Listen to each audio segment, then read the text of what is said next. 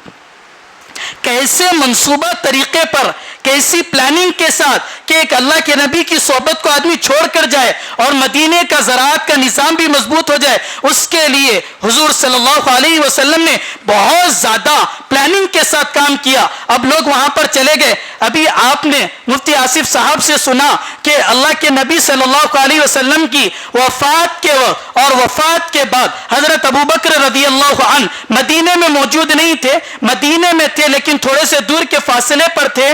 اللہ کے نبی صلی اللہ علیہ وسلم کے قریب نہیں تھے. تاریخ کی کتابوں میں لکھا ہوا ہے کہ حضرت ابوبکر رضی اللہ عنہ اس وقت اسی لیے نہیں تھے کہ جو زمین حضرت ابوبکر کو آباد کرنے کے لیے دی گئی تھی اس زمین کو دیکھنے کے لیے اور وہاں کے کھیتی کے نظام کو دیکھنے کے لیے آپ گئے ہوئے تھے. جس مقام کا نام سخت تھا آپ نے وہاں پر کھیتی کے نظام کو درست کیا, کھجور کے درخت لگائے اور اس کی دیکھ بھال کیا کرتے تھے. تو حضور کے انتقال کے وقت وہ اس آباد کرنے والی زمین کی طرف گئے ہوئے تھے.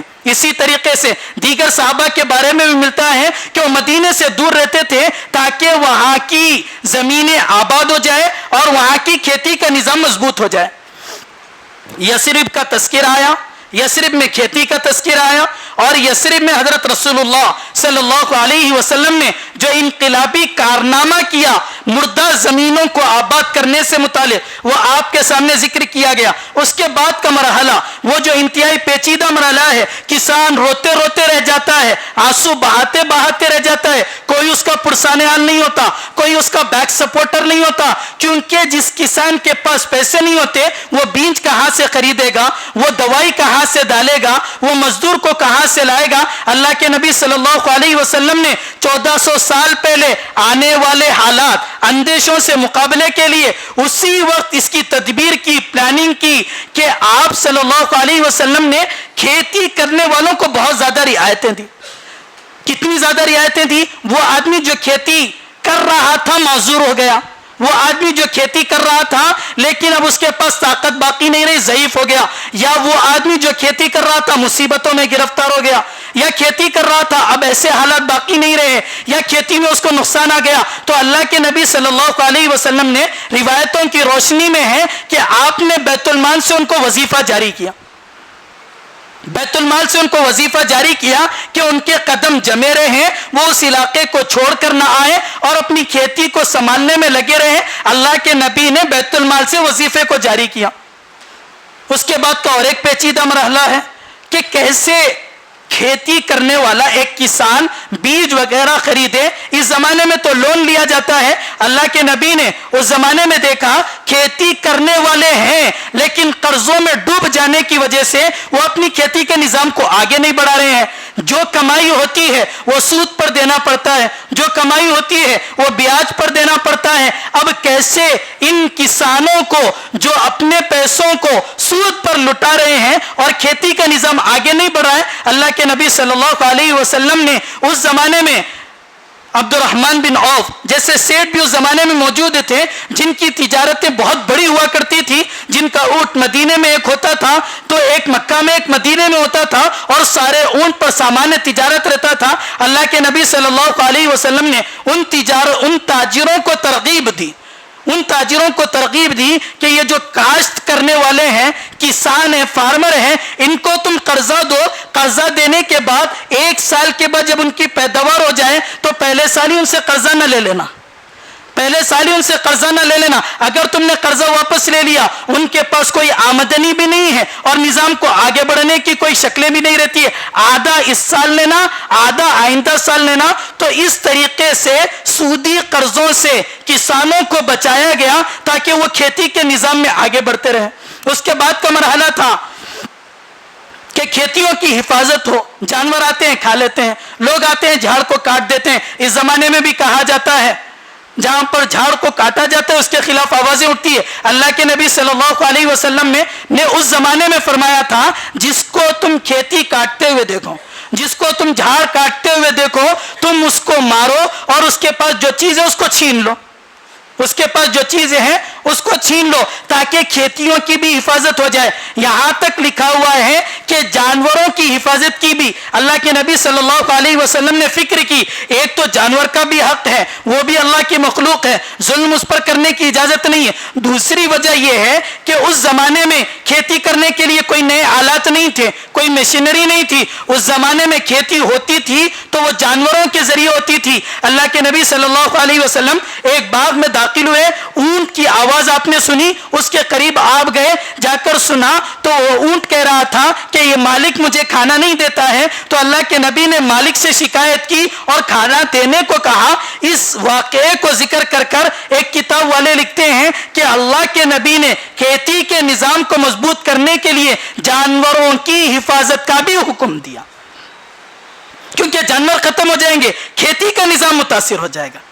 جانور ختم ہو جائیں گے کھیتی کا نظام جس طریقے سے آگے بڑھنا ہے اس طریقے سے آگے نہیں بڑھے گا. بتاؤ یہ حضور صلی اللہ علیہ وسلم کی پلاننگ اور آپ کے ارشادات کیا اس زمانے میں اگر اپنا لیے جائیں, کسان ان کو اپنا لے یا حکومت اس کو اپنا لے, تو کیا کھیتی کے نظام کو آگے نہیں بڑھایا جا سکتا ہے؟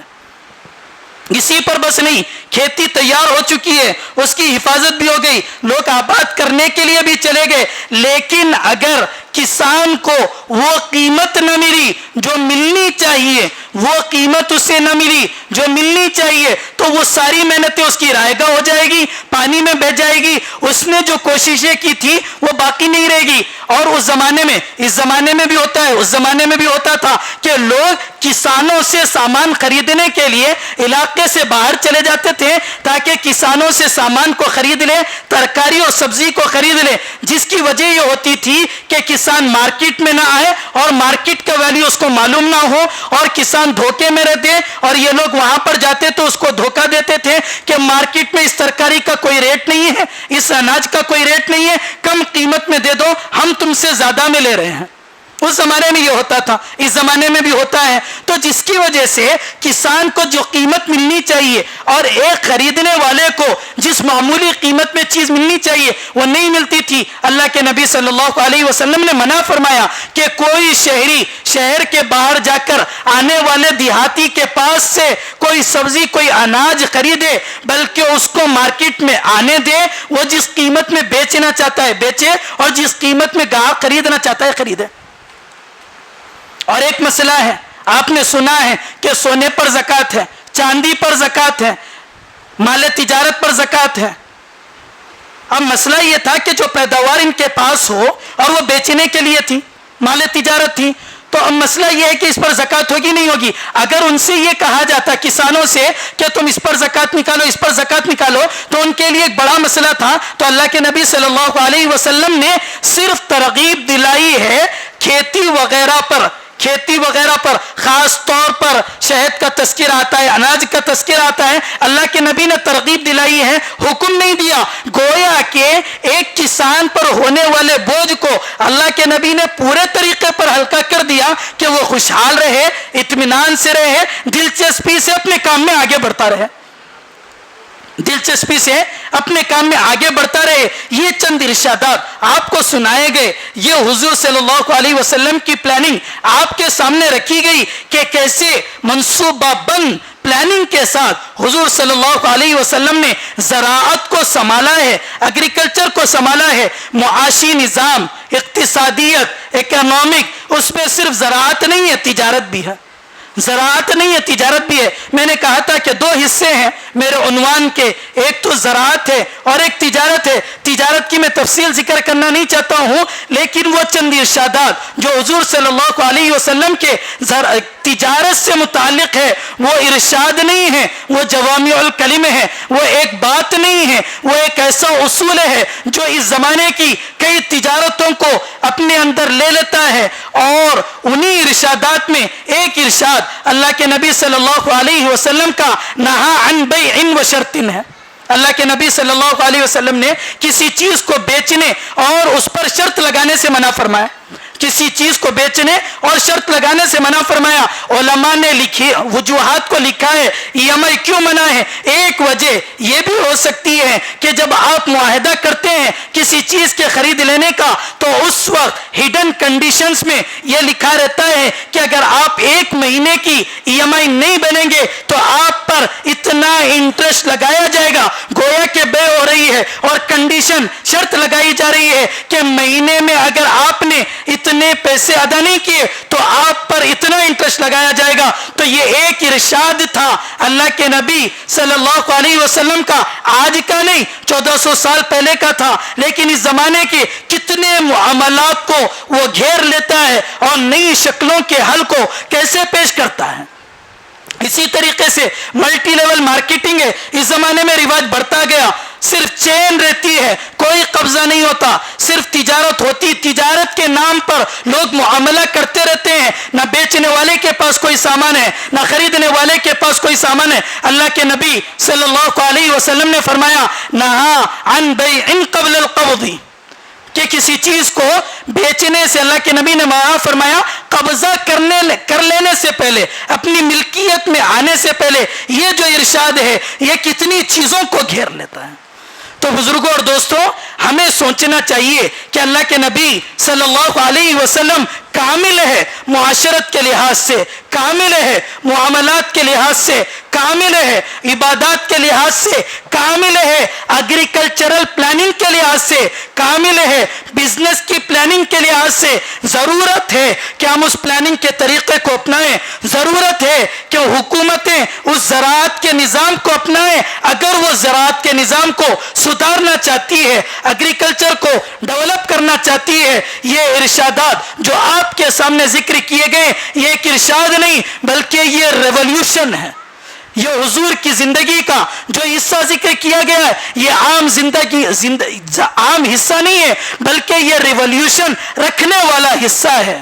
اللہ پاک سے دعا ہے کہ جو باتیں کہی گئی ہے اللہ پاک ان باتوں کے سننے کے بعد ہماری زندگیوں میں, ہمارے دلوں میں حضور کی عظمت کو بڑھا دے کہ ہمارے نبی کتنے کامل تھے, ہمارے نبی کتنے اتم تھے. امت کو کسی موڑ پر, کسی مرحلے پر, کسی مورچے پر آپ نے بے یار و مددگار یتیمی کی حالت میں نہیں چھوڑا ہے. وآخر دعوانا ان الحمدللہ رب العالمین. جمال الوجود بذكر الإله وتصف